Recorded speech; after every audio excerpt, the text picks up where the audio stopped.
Olá, gente! Olha só, estamos aqui de novo e na companhia dela, essa moça bela. Se apresente. Oi, gente, meu nome é Amanda, sou amiga do Vitor. E essa é a maior qualidade dela, né? Hoje é um vídeo diferente, porque a gente tá, poxa, num lugar bonitaço desse, né? É um vídeo diferente. E a gente vai falar uma coisa muito mais pessoal, não é uma coisa muito, denso, não, é uma coisa pessoal que a gente vai falar sobre nossas vivências, sobre a nossa vida no geral. Eu, Vitor, e a Amanda para dar uma outra visão também, né? É importante. Visão feminina. Isso aí. Você está no Better Call Vitor e hoje nós vamos falar sobre ser negro.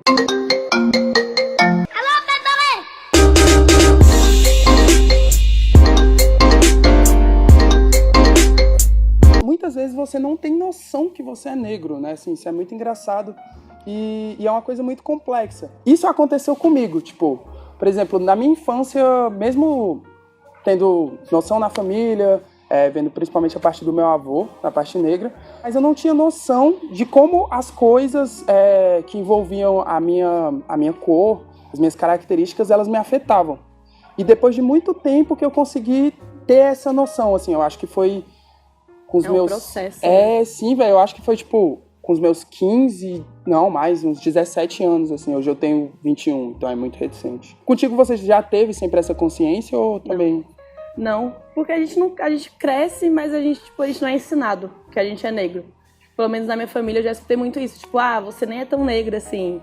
Como não, se fosse uma escala, né? Assim, tipo, mas você é negra, mas você não é tão negra, sabe? Você não precisa ser tão negra assim.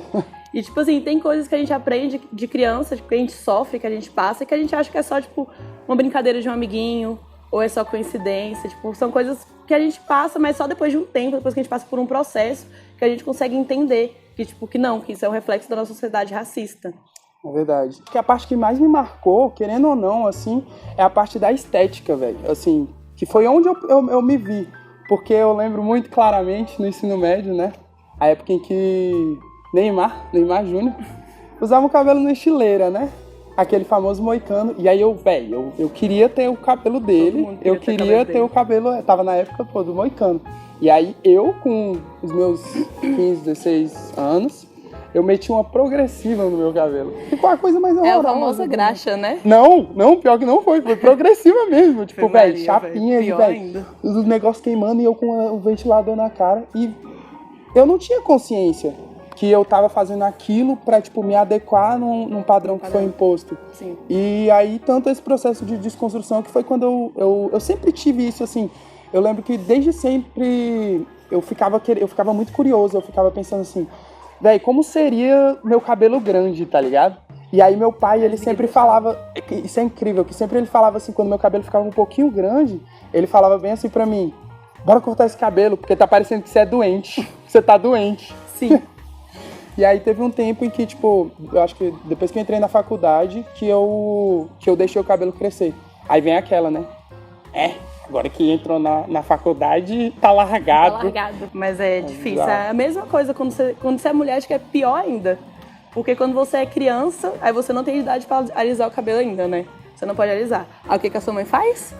Pega um pente, uma escova, esfrega, puxa. O pente tem a cerda grossa? Não, fina, pra poder deixar bem grudadinho assim, ó, na cabeça. Que você puxa, você não consegue nem rir direito.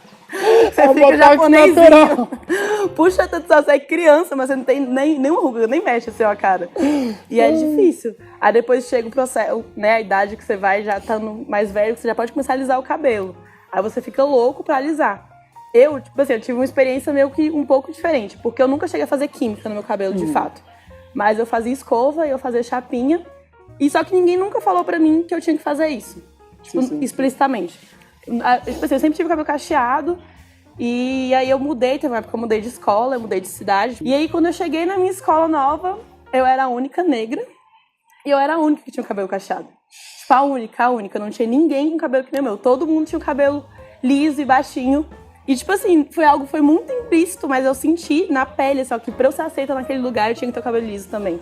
E aí foi lá na minha 8ª série que aí eu comecei a alisar. E aí foi engraçado, porque eu parei de alisar também por conta dessa escola. Porque chegou no meu 3º ano, eu cheguei na escola, e aí tem um dia que eu falei, não vou fazer chapinha, porque eu tinha que fazer meu cabelo, não dava só chapinha, tinha que ser escova e chapinha.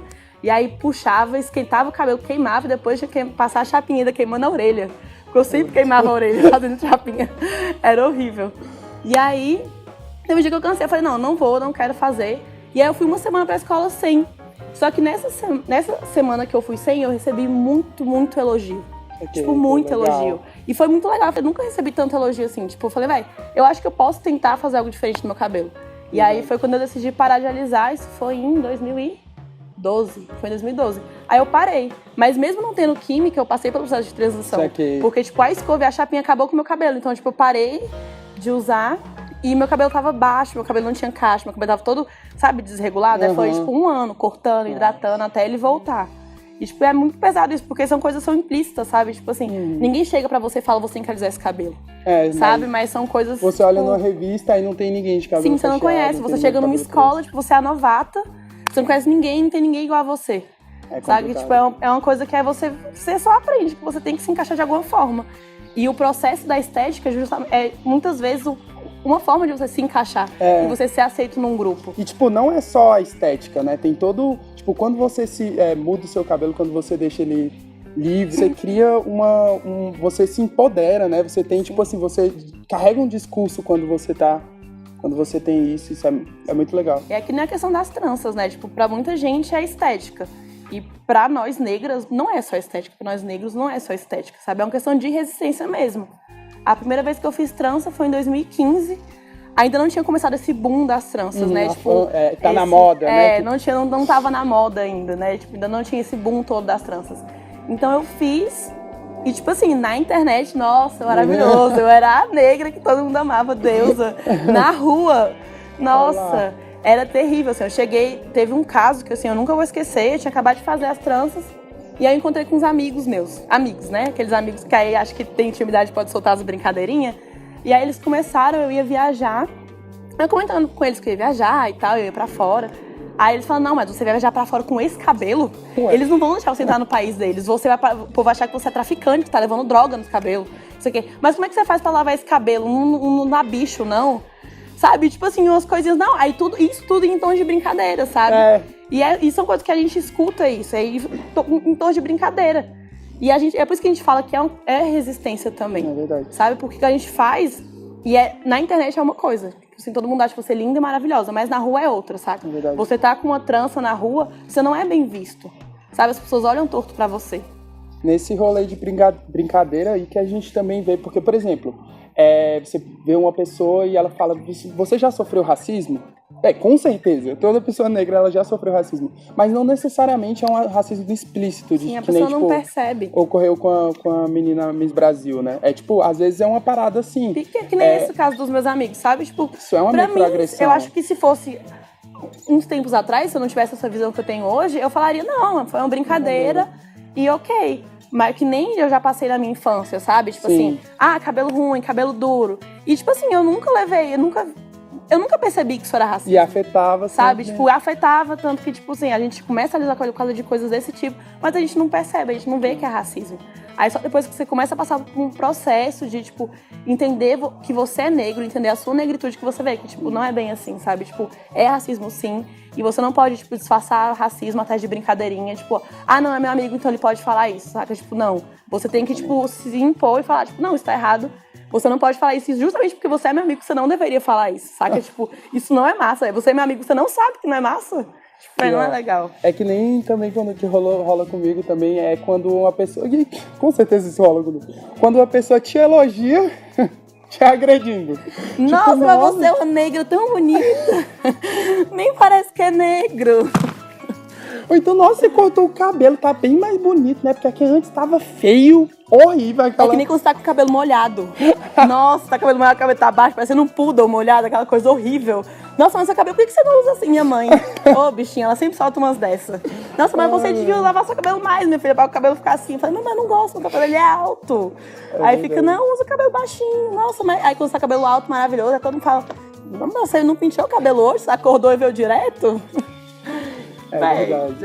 É engraçado também que foi uma coisa que a gente percebeu, que a gente foi no Latinidades. Festival da Mulher Negra Latina e Caribenha. Olha aí. E a gente foi lá e aí eu tava inclusive comentando com a Amanda que a gente teve uma noção muito diferente sobre criação e pertencimento, né? Uhum. Porque, tipo assim, a gente viu muitas famílias que são afrocentadas, famílias que desde crianças você tem essa noção. Você aprende que você é negro, né?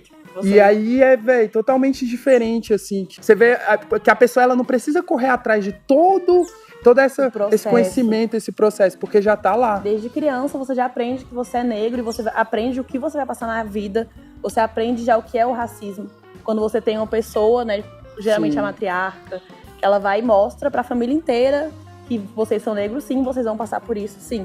Coisas que a maioria das famílias não passam. É verdade. É que nem tem um documentário, se não me engano, é Olhos Azuis, que é um experimento social, é analogia ao racismo, né? Assim, pra criar essa conscientização e empatia. E aí é o que o pai de um garotinho ele tava falando. Ele fala que é muito difícil, porque o tempo que ele gasta com o filho dele, ele tá tentando recuperar a autoestima dele. E aí é muito tenso, porque ele poderia estar gastando esse tempo se divertindo, poderia estar ensinando, mas ele tem essa responsabilidade de, tipo, tá reforçando isso. Mas de educar a criança, né, e mostrar pra ela como que o mundo é ruim, né, pra certas pessoas. Tipo, no caso dos negros, né, a gente tem que aprender que não é aquele mar de rosas todo que a gente pensa que é. Você pode ter a criação que for, você pode aprender, mas a primeira vez que você viver na pele, você vai ter o mesmo baque e você vai ver que é muito pesado. Nossa, é difícil. Assim. Hoje em dia, eu, com todo o conhecimento que eu tenho, com toda a visão que eu tenho, até hoje, quando eu passo por uma situação, por mais que eu saiba, né, que eu posso passar e que essa pessoa que está sendo ignorante é difícil. Né? Eu trabalho em loja de shopping e eu já passei por situações de clientes se negar a ser atendido por mim, porque eu sou preta. Sabe, já chegou isso, uma cliente ela não... E sabe, e foi muito difícil quando eu vi isso. Por mais que eu saiba que, né, que a gente pode passar por isso, quando você vive na pele é muito difícil, é muito doloroso. Às vezes até quando não é com você. Teve uma outra situação também na mesma loja, que lá na porta da loja tinha aqueles negocinhos de alarme, sabe? Sim. Tava com problema, talvez se alguém entrava, ele apitava. E teve um dia que ele tava apitando o dia inteiro. Tipo, ok, né? Aí só que eram todas pessoas brancas que estavam passando. E aí, na hora que passou uma negra, ela entrou na loja, ela tava falando no telefone. Tipo assim, ela nem ficou na loja, tipo, ela entrou, foi lá no telefone, apitou, ela, tipo, pediu desculpa. Aí ela deu uma volta na loja, mexendo no celular e saiu. E aí apitou de novo. Aí a gente, não, sem problema, pode ir. Tipo, ok. Na mesma hora vieram 2 seguranças. Falando o que tinha acontecido, se ela tinha roubado alguma coisa. A gente falou, não, a gente explicou que era a porta da loja. E aí depois disso, aí ele saiu, aí voltou, veio outro segurança. E aí ele falou, não, a gente anotou a placa do carro dela e tiramos uma foto dela pra deixar já anotado aqui no sistema do shopping. E tipo assim, ela passou por uma situação de racismo, assim, muito explícita e ela nem ficou sabendo, sabe? Ela foi num shopping e ela não tá sabendo que ela tem o rosto dela anotado na administração do shopping e a placa do carro, como se ela fosse uma ladra, sabe? E, tipo, esse dia eu fiquei muito mal, eu cheguei a chorar, porque eu fiquei muito mal. Não foi algo que aconteceu comigo, mas são coisas que a gente sente na pele, tipo aquele negócio da empatia, né? A gente sente na pele e dói como se fosse na gente. Tipo, esse dia foi muito horrível. Eu falei, gente, a pessoa ela passou por um processo, por uma situação horrível de racismo, ela nem sabe. É verdade. E uma parada que é muito... Porque a gente tá contando vários relatos aqui de coisas que são desde muito grandes até muito pequenas, né? Assim, pequenas no sentido de microagressões. E aí, por exemplo, imagina uma pessoa faz uma microagressão com você, ou sei lá, só toca no seu cabelo. E aí você estoura. Você fala, não sei o que você estoura. Aí você sai como uma pessoa nervosa. Como a louca. Quando na verdade... Ainda mais se você for mulher, né? Você é a negra raivosa. Tem isso, né? Que tem essa visão também da negra ser a negra... A louca, né? A nervosa. Quando vai ver quantas vezes o povo já te encheu o saco e já... Nossa, e é difícil. Essa questão do cabelo é muito difícil, porque o povo acha que a gente é animal de zoológico, sabe? É uma coisa exótica que você tem que já vir botando na mão. Gente, você pode ver o cabelo da pessoa negra sem piscar. Você não precisa se encostar. E a maioria das vezes que isso acontece são pessoas que você não conhece. Tipo, na rua, numa festa. Quando você não conhece a pessoa, você não tem um mínimo de intimidade. Você não sai passando a mão numa pessoa que você não conhece. Todo mundo, Você não sai, tipo, nossa, mas que cabelo liso, escorrido esse seu, né? Você não vê um negro Quem fazendo lavar? isso. Como é que é? Como é que você lava esse cabelo? E voltando até nessa parte da parte de, tipo, não, você não é negro. E isso é uma parada muito engraçada, porque, tipo, estratégia de guerra, assim, por exemplo. Uma estratégia de guerra, o primeiro passo é você tirar a cultura de um povo. E você tirar esse senso de pertencimento. E você vê que isso vai acontecendo. E até, tipo, o famoso mito da democracia racial do Brasil, né? Que aí quando você fala, por exemplo, já rolou de eu falar, não, eu sou negro. A pele clara, não, eu sou negro. Mas o negro, assim, em Brasil nem vale, né? Porque o país miscigenado, né? Assim, os portugueses, os índios, os negros, eles se amavam muito. E aí juntou, né? Esse país miscigenado, assim, incrível, baseado no estupro, né? Basicamente isso. E aí tu fica... E aquele negócio, você nem é tão negro assim. As pessoas sempre querem, né, diminuir. Tanto que mas na hora de sofrer racismo... Pois é, as pessoas sempre querem diminuir. Tem gente que tem medo de falar a palavra negro. Pode falar. Você é moreninho. As pessoas têm medo de falar, gente, negro não é um xingamento.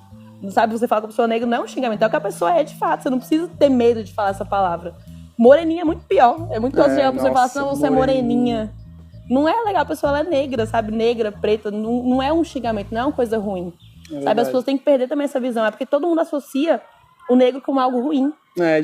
Já cria um lugar. Sim, você cresce aprendendo que o negro é ruim. Então as pessoas sempre querem diminuir isso, sempre querem, né, minimizar isso. Ainda mais se você tiver a pele um pouco mais clara, se você tiver traços mais finos, se você não tiver o cabelo tão crespo. Aí todo mundo quer diminuir porque não é bom, não é legal você ser negro. Sabe? Só é legal quando convém. Né? Tipo, a cultura, nossa, eu sou um branco de alma negra. E pode, né? Mas, puxando assim, acho que mais pra frente, finalizando, né? Porque realmente é muito difícil, assim, não é um vídeo pra falar que é fácil, que é só não se vitimizar. Não, é realmente muito difícil. Porque geralmente, né, a maioria das vezes não é vitimismo, nunca é vitimismo. Quando a pessoa tem coragem de falar, é algo que ela tá sofrendo, que tá doendo nela. Não é uma questão de, tô se fazendo de vítima. E isso, sei lá, para pessoas negras, ou pessoas que falam assim, será que eu sou negro? Para um pouco, faz uma reflexão e veja, assim, como é o seu processo, como foi sua vida. E ter consciência é o primeiro passo. É um dos muito difíceis, né? É o primeiro passo muito difícil. Ter consciência e você ter noção de que muitas vezes não são coincidências. Exatamente. Que a gente aprende desde cedo. Não é coincidência. Isso aconteceu comigo. Um segurança me seguiu no mercado, mas é coincidência. Ele tá fazendo o trabalho dele. Sabe? Geralmente a gente esconde muito o racismo em cima disso, de coincidência. Não é coincidência. A maioria das vezes é racismo, sim. É verdade. E se você é uma pessoa que não é negra, se conscientize. Tente repensar algumas coisas que você fala, é importante. Se você vê alguma coisa, alguma pessoa fazendo isso, dá um toque. Não precisa também dar um toque, né? E não faça, que é o mais importante que se você repensar, você tá fazendo muitas vezes. Se estiver numa roda de amigo e algum amigo tiver algum comentário que você acha que não foi legal, você vai lá, conversa com ele. Você ficou na dúvida, não sabe se você pode falar um termo ou não, se isso é ofensivo ou não. Chega pra uma pessoa negra e pergunta. Tipo assim, é muito bom você perguntar, a dúvida é muito boa, né? É verdade. Você chega e você pergunta, você só tem que ter noção que tem certas coisas que não são legais de fazer, não são legais de falar. E eu tenho certeza que se você chegar pra uma pessoa negra, ela vai ter toda a exposição do mundo de te ajudar a entender. E a gente também tem, né, a internet, que é uma coisa muito boa.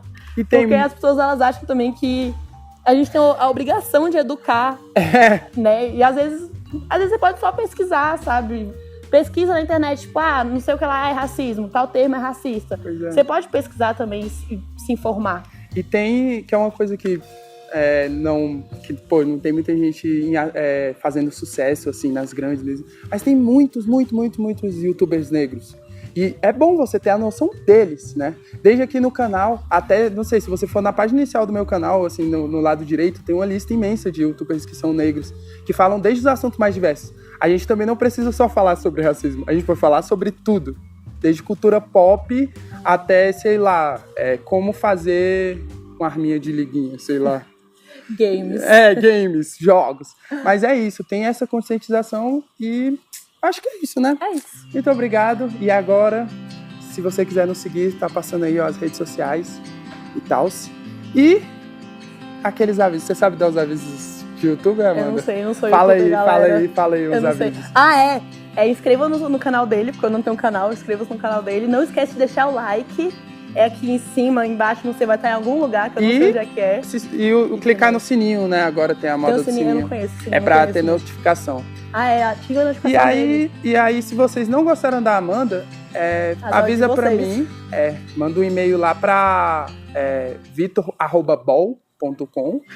E se vocês gostaram, fala pra ela fazer mais vídeos. Se você não gostou de mim, a Amanda não tem um canal só dela, então você vai ter que me aturar. Mas eu acho que é isso, né? É isso. Muito obrigada, Amanda.